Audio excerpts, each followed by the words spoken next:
Hello everyone, welcome to our YouTube channel Commerce Room. This is Priya Dhamija here, your educator. तो students, transportation की problems हम discuss कर रहे हैं one by one. हमने सारे मेथड्स रिवाइज किए हैं, प्रैक्टिस भी किए हैं और अच्छे से समझे भी हैं. ठीक है, तो हमारे लास्ट पेंडिंग टॉपिक है डिजनरेसी. जब आती है इनिशियल सोल्यूशन में तो उसको कैसे सॉल्व करते हैं, और एक आपका जो टॉपिक रहता है प्रॉफिट्स की. अगर आपको प्रॉब्लम्स ही होती है प्रॉफिट एंड लॉस की, तो आप उसको कैसे सॉल्व करते हो. तो आज इस वीडियो लेक्चर में हम डिजनरेसी कैसे करते हैं सॉल्व, उसको देखेंगे. नेक्स्ट वीडियो लेक्चर में हम देखेंगे जो हमारा पेंडिंग टॉपिक रहेगा प्रॉफिट मैक्सिमाइजेशन वाला. ठीक है, तो चलो देखते हैं. डिजनरेसी नॉन डिजनरेसी के बारे में हम पहले भी बहुत बार बात कर चुके हैं. जैसे आप रिम टेस्ट लगाते हो, अगर वहां पे आपके जो एलोकेशन सेल्स है वो इक्वल नहीं आते according to the rim requirement, तो वहां पे क्या केस हो जाता है, डिजनरेसी का केस हो जाता है. अगर इक्वल आते हैं तो वो नॉन डिजनरेसी का केस होता है. ठीक है, तो आज हम डिजनरेसी को डन करेंगे. देखो, डिजनरेसी कब होती है, arises when both a column requirement and the row requirement are satisfied simultaneously. We introduce a Greek letter epsilon. जब डिजनरेसी का केस होता है तो हमें रिक्वायरमेंट को पूरा करने के लिए एक लेटर इंट्रोड्यूस करना पड़ता है जिसको हम एप्सिलॉन बोलते हैं. वो कहाँ पे करना होता है, हमें करना होता है in a water square with the lowest transportation cost. Lowest transportation cost पूरे मैट्रिक्स में जिसकी होगी, हम वहां पे एप्सिलॉन क्रिएट करेंगे. और उस एप्सिलॉन को हम ऐसे ट्रीट करेंगे कि जैसे वो हमारी एलोकेशन दी हुई है. तो फर्दर प्रोसीडिंग के लिए हम उसको एलोकेट ऑक्युपाइड सेल ही मानेंगे. ठीक है, by this process the number of stone squares become equal to the rim requirement. जब आप ई को इंट्रोड्यूस करते हो, एप्सिलॉन को इंट्रोड्यूस करते हो, तो ऐसा करने से क्या होगा, आपके जो नंबर ऑफ स्टोन स्क्वायर्स हैं वो इक्वल हो जाएंगे रिम रिक्वायरमेंट के. And we can proceed to solve the solution in an ordinary way. तो हम अपनी जो प्रॉब्लम है उसको सॉल्व कर सकते हैं आम जैसे हम करते हैं. जो वैल्यू होगी एप्सिलॉन की वो इज्यूम की जाएगी to be something greater than zero.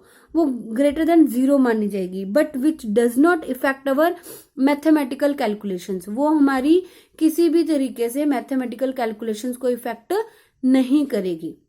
Okay, once epsilon is introduce in the solution, it will remain there until degeneracy is removed. जब तक हमें अपना फाइनल सोल्यूशन नहीं मिल जाता, हम फाइनल सोल्यूशन पे नहीं पहुंच जाते, जब तक डिजनरेसी रहेगी वो तब तक हमारे क्वेश्चन में रहेगा epsilon. Okay, which ever occurs first, दोनों में से जोन सा पहले आ गया. अगर डिजनरेसी पहले खत्म होगी तो हम उसको हटा देंगे उसी टाइम पे. अगर हमारा फाइनल सोल्यूशन पहले आ गया तो हम हटा देंगे उसको उसी टाइम पे. ठीक है, आई होप ये आपको यहाँ तक क्लियर होगा कि एप्सिलॉन कैसे क्रिएट करते हैं. कहाँ पे करना है, पूरे मैट्रिक्स में जहां पर आपकी लोएस्ट ट्रांसपोर्टेशन कॉस्ट होगी वहां पे करना है, और वैल्यू उसकी ग्रेटर देन जीरो होगी, पर मैथमेटिकल कैलकुलेशंस में उसको वो इफेक्ट नहीं करेंगी. ओके, एक क्वेश्चन करते हैं इसके साथ का रिलेटेड, फिर आपको और भी क्लियर हो जाएगा. चलिए देखते हैं क्वेश्चन. तो स्टूडेंट्स, ये आपके पास एक क्वेश्चन है, डिजनरेसी जब आपके इनिशियल सॉल्यूशन में आती है. तो इस क्वेश्चन को हम बाय वैम मेथड सॉल्व करेंगे. ठीक है, यूनिट पेनल्टीज लगाते हैं हम, फिर उसके बाद हम अपनी एलोकेशन देते हैं.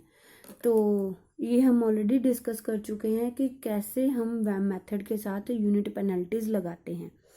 तो अगर किसी ने यूनिट पेनल्टी वैम के साथ अभी तक नहीं सीखा तो प्लीज़ पिछले वाले लेसन्स को लगाएं, चेक करें, फिर उसके बाद आगे वाले लेसन्स लगाएं. ठीक है, तो हम इसमें यूनिट पेनल्टी सबसे पहले देंगे. कैसे देते हैं, तो students, by VAM methods unit penalties दे के हमने अपनी एलोकेशंस दे दी हैं. यूनिट पेनल्टी कैसे लगाते हैं, देखो कैसे देते हैं. तो सबसे पहले आप चेक करो कि आपके पास लोएस्ट वैल्यू कौन सी है, 30 है. उसके बाद हाईएस्ट कौन सी है, 50. दोनों का लो डिफरेंस. ठीक है, इसी तरह से सबका डिफरेंस लेते जाना है, row wise and column wise. जो सबसे हाईएस्ट वैल्यू होगी, जैसे यूनिट पेनल्टी 1 में सबसे पहले हमारे पास आया 20, देन 45, फिर 0 आ गई, फिर इसके बाद 0 आया इस साइड, ठीक है, फिर 15 आया, फिर 120 आया। तो सबसे हाईएस्ट कौन है? हाईएस्ट है 120। तो 120 वाले कॉलम में देखो आपके पास लीस्ट वैल्यू कौन सी है? लीस्ट वैल्यू आपके पास 50। 220 बड़ा है, 170 बड़ा है और 50 छोटा है। तो लीस्ट वैल्यू को हम सबसे पहले एलोकेशन देंगे। रिक्वायरमेंट है 2, सप्लाई अवेलेबिलिटी ज़्यादा है 4, तो हमने पहले इसको एलोकेट कर दिया। लेफ्ट बचा हमारे पास 2। इसी तरह से सारी पेनल्टीज दे के आप अपनी एलोकेशंस सेट कर लेते हो। ठीक है, आई होप यहाँ तक तो आपको मैंने बहुत ही अच्छे से समझा दिया हुआ है। पुरानी क्लासेस में, पिछली क्लासेस में आपने वहाँ तक समझ लिया होगा। तो चलिए हम आगे आज जो हमारा मेन टॉपिक है डिजेनरेसी का, उसके ऊपर बात करते हैं। ठीक है, अब हम क्या लगाएंगे? रिम रिक्वायरमेंट लगाएंगे। ओके, हमें लगाना है रिम टेस्ट। ठीक है, रिम टेस्ट का फॉर्मूला क्या है? m+n-1, number of rose plus number of columns. ठीक है, उसमें से आप 1 को माइनस कर देते हो। आपके पास नंबर ऑफ रोज कितने हैं? 3। नंबर ऑफ कॉलम्स कितने हैं? 3। तो दोनों का टोटल करो और 1 को माइनस कर दो। 3 + 3 6 - 1 कितना आया? 5। ठीक है, आपकी एलोकेशन चेक करो कितनी है। एलोकेशन चेक करो कितनी है? 1 2 3 एंड 4। तो जो आपकी रिम रिक्वायरमेंट है वो सेटिस्फाइड नहीं होती। रिम टेस्ट के अकॉर्डिंग आपका जो एलोकेशंस है वो 5 होनी चाहिए। ठीक है, बट इट्स नॉट इक्वल, ये इक्वल नहीं है। ठीक है, हमारे पास एलोकेशंस है 4 और रिम रिक्वायरमेंट है 5, जो कि ये इक्वल नहीं है। तो ये कौन सा केस हुआ? ये डिजेनरेसी का केस हुआ। The above solution is a degeneracy solution. Okay, तो अब हम पहले इसकी टोटल कॉस्ट निकाल लेते हैं। टोटल कॉस्ट कितनी आई है हमारे पास? जैसे जैसे हमने एलोकेशन दे के रखी है उसको मल्टीप्लाई करना है और फिर हमने प्लस कर देना है। ठीक है, ये मैं आपको इन डिटेल पिछले लेसन्स में करवा चुकी हूँ। ये देखो, ये एलोकेशंस आ गई आपके पास। 5 × 1 सॉरी 50 × 1, 50 × 2, 45 × 3 एंड 50 × 2। सबको आप करोगे मल्टीप्लाई। ठीक है, उसके साथ एक काम आपको और करना पड़ेगा, क्योंकि इस क्वेश्चन में ना आपको शिपिंग कॉस्ट दी गई है ₹10 पर लोड पर किलोमीटर। ठीक है, पर लोड पर किलोमीटर के हिसाब से आपको शिपिंग कॉस्ट दी गई है ₹10। तो हम 10 के साथ इसको क्या करेंगे? मल्टीप्लाई करेंगे। इसको सॉल्व कर लेते हैं। तो आपके पास आंसर आया 3850। ये आपकी कॉस्ट आई है। ठीक है, अगर ये छोटा क्वेश्चन होता तो आप यहीं पे छोड़ देते, रिम रिक्वायरमेंट भी ना लगाते। सिंपल वैम मेथड आपको 5 मार्क्स में आया है, वैम मेथड लगा के टोटल कॉस्ट निकाल के आपको दे देनी है। अभी हमारे पास रिम रिक्वायरमेंट है ना। रिम रिक्वायरमेंट हमारी सेटिस्फाइड नहीं होती। एप्सिलॉन का क्वेश्चन है हमारा और हमें टेस्ट भी लगाना है कि क्या ये हमारा ऑप्टिमम सोल्यूशन है, क्या इससे कम हम कॉस्ट को कर सकते हैं। कर सकते हैं तो कितना कर सकते हैं। ठीक है, तो हमें मोदी मेथड के साथ हम इस वाले क्वेश्चन को सॉल्व करेंगे। ठीक है, मोदी मेथड में बताया हुआ है, यहाँ पे हम आर लेते हैं, यहाँ पे हम के लेते हैं, फिर हम वैल्यूज निकालते हैं। आर कैसे लेते हैं? सबसे पहले वाली देख लो, जोन सी आपके पास एलोकेशन दी हुई है। तो आर की वैल्यू यहाँ पे कितनी आ जाएगी? 50 आ जाएगी, है ना। यहाँ पे एलोकेशन दी हुई है। फिर यहाँ पे R3 की वैल्यू आप निकाल सकते हो क्योंकि यहाँ पे एलोकेशन है। ठीक है, तो इसको सॉल्व करते हैं। तो ये आपने एलोकेशंस दे के रखी हैं। यहाँ पे हम R1 की वैल्यू निकालेंगे, R2 की निकालेंगे, R3 की निकालेंगे। यहाँ पे K1, K2 एंड K3। ठीक है, अब हमें सबसे पहले देखना पड़ेगा कि हमारी जो प्रॉब्लम है वो डिजेनरेसी की है, उसको कैसे सॉल्व करें। मैंने आपको रूल में क्या बताया कि पूरे मैट्रिक्स में लीस्ट देख लो कौन सी वैल्यू है जिसको आपने अभी तक एलोकेशन नहीं दे के रखी। एलोकेशन आपने 30 को नहीं दी, 220 को नहीं दी, 90 को भी नहीं दी, 170 को नहीं दी, 200 को भी नहीं दी। अब जिसको एलोकेशन नहीं मिली उसको देख लो सबसे छोटा कौन सा है। सबसे छोटा है हमारा 30। तो इस पे हम एप्सिलॉन क्रिएट करेंगे ई के साथ। ठीक है, इसको हम ये मान के चलेंगे कि यहाँ पे एलोकेशन दे के रखी है हमने, इसको एलोकेशन दे के रखी है, तो यहाँ पे एलोकेशन है। तो यहाँ पे जब एलोकेशन आपके पास है तो आपकी के की वैल्यू कितनी आ जाएगी, 30। बस यही चीज़ समझानी थी आपको। आपको एलोकेशन मान के चलने की यहाँ पे है और यहाँ पे वैल्यू कितनी आ जाएगी, हम उसको एज इट ऑर्डिनरी जैसे हम क्वेश्चन को सॉल्व करते हैं वैसे सॉल्व करेंगे। यहाँ पे K2 की वैल्यू कितनी आ गई, 30। यहाँ पे एलोकेशन 50 है और K1 की वैल्यू कितनी आ गई, 50। यहाँ पे K1 की वैल्यू 50 है, यहाँ पे भी 50 है।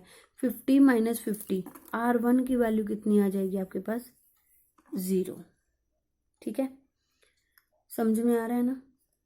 चलो फिर देखो, यहाँ पे एलोकेशन है 45 इसकी वैल्यू है और यहाँ पे K2 की वैल्यू कितनी है, 30।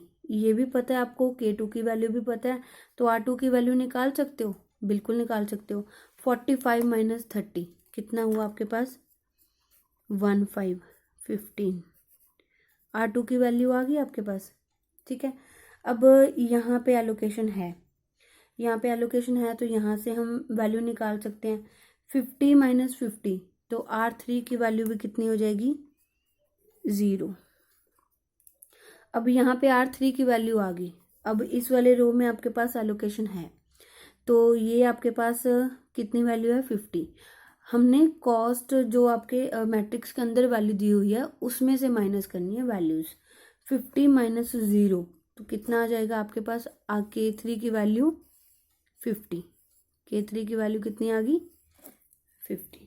ठीक है, तो इस तरह से आपने R1, R2, R3, K1, K2, K3 की वैल्यू निकाल ली। अगर मैंने स्टार्टिंग में ऑलरेडी आपको जो बताया था कुछ इधर उधर की है वैल्यू, तो वो नहीं कंसीडर करनी है, आपको ये कंसीडर करनी है।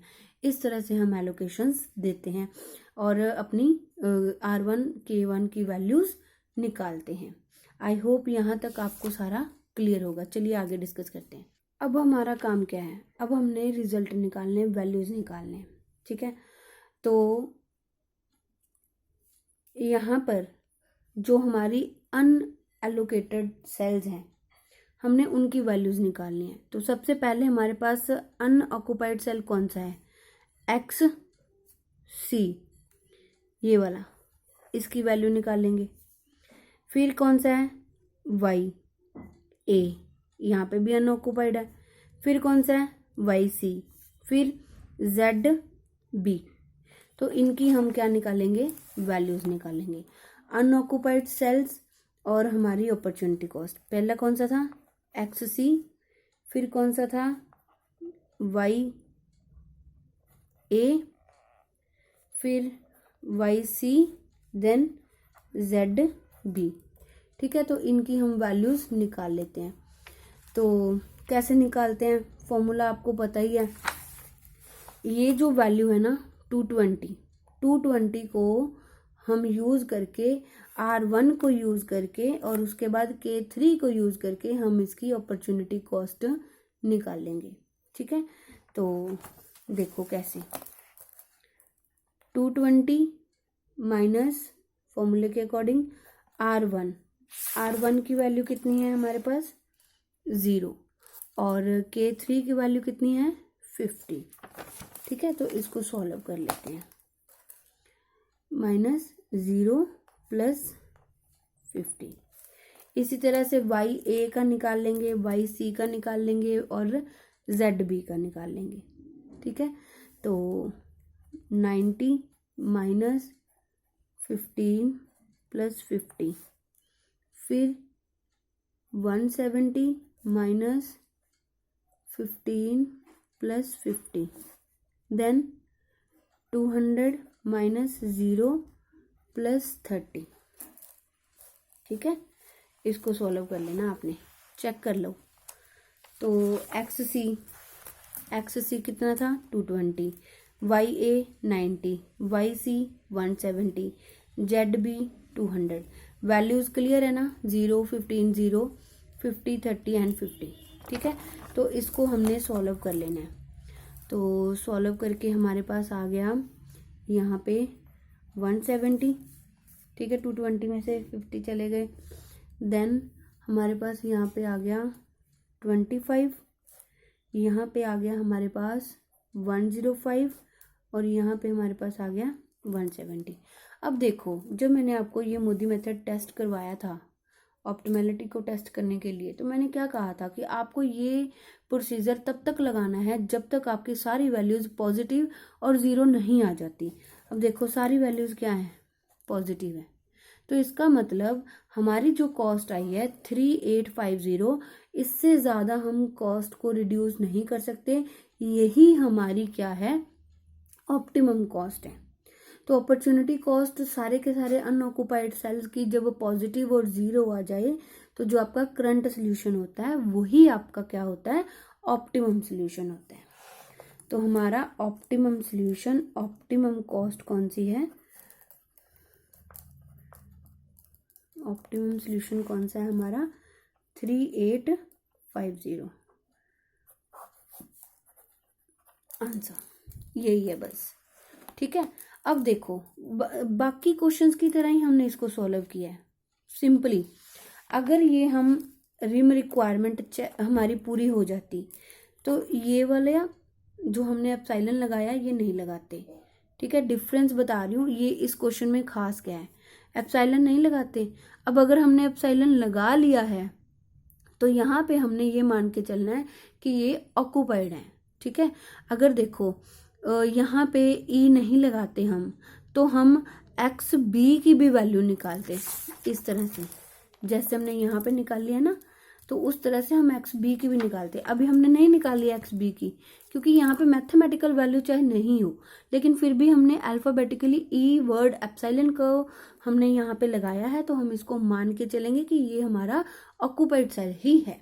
ठीक है, तो इतना सा बात है एप्सिलॉन की। ये आपको कब तक कैरी ऑन करना होता है, जब तक आपके पास ऑप्टिमम रिजल्ट नहीं आ जाता, या जब तक आपकी जो एलोकेशंस हैं वो चेंज होके एडिट होके आपको रिम रिक्वायर्ड पूरा नहीं कर देती। आपकी एलोकेशन, अगर मान लो यही वाला क्वेश्चन फर्दर हम कंटिन्यू करते, यही वाला क्वेश्चन कंटिन्यू करते, हमारा ऑप्टिमम रिजल्ट यहाँ पे हमें नहीं मिलता, तो हम क्या करते, हम इसी को मतलब दोबारा से एलोकेशन देते। एलोकेशन हमारा नया मैट्रिक्स बनता है, यहाँ पे नए मैट्रिक्स के अकॉर्डिंग मान लो अगर रिम रिक्वायरमेंट 5 है, तो हमारी एलोकेशन अगर 5 हो जाती हैं, तो फिर हम एप्सिलॉन को हटा देते हैं। ठीक है, ये तब तक नहीं हटाना जब तक आपका या तो ऑप्टिमम रिजल्ट नहीं मिल जाता, या आपकी रिम रिक्वायरमेंट के अकॉर्डिंग एलोकेशंस पूरी नहीं हो जाती। आई होप ये वाली क्लास आपको अच्छी लगी हो, कुछ ना कुछ आपको सीखने को मिला हो। तो चलिए हम हमारे नेक्स्ट लास्ट वाले टॉपिक में मिलते हैं, हमारा प्रॉफिट मैक्सिमाइजेशन का। उसके बाद आपका ऑन डिमांड जो टॉपिक है गेम थ्योरी का, वो हम डिस्कस करेंगे। ठीक है, thank you so much guys. Channel को सब्सक्राइब कीजिए, वीडियोज़ को लाइक कीजिए और शेयर भी कीजिए। मिलते हैं हमारी नेक्स्ट वीडियो में। Thank you.